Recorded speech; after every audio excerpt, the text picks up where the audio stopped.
ખાટલે સડે ને આ છત્રી ઉડીને બેહે રહેવું પડે.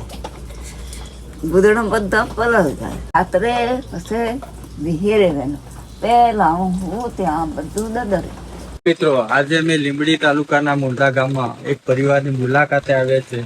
દાદી છે અને તેમનો વિકલાંગ દીકરો છે.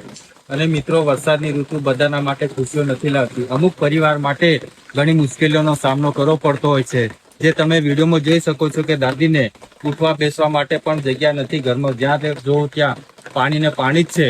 અને મિત્રો, હું એટલું કહેવા માંગુ છું ગામના આગેવાનો કે તમે જો વિડીયો દેખતા હોવ તો આવા લોકોને સપોર્ટ કરો. અને ખરેખર આવા લોકોને સરકારી લાભ પણ મળવો જોઈએ, જેથી કરીને એક એમને સુરક્ષિત ભવિષ્ય અને એક સારી છત મળી રહે. અને બને એટલો આ વિડીયો વધુમાં વધુ શેર કરો, જેથી એમને યોગ્ય મદદ મળતી રહે. હાલ પૂરતી તમે એક આ નાની રાશન કીટને આ કાર્ડ થકી લાગ્યા છે, પણ મિત્રો તમે મદદ કરવા માંગતા હોય તો અમને સંપર્ક કરી શકો છો. જય હિન્દ, જય ભારત.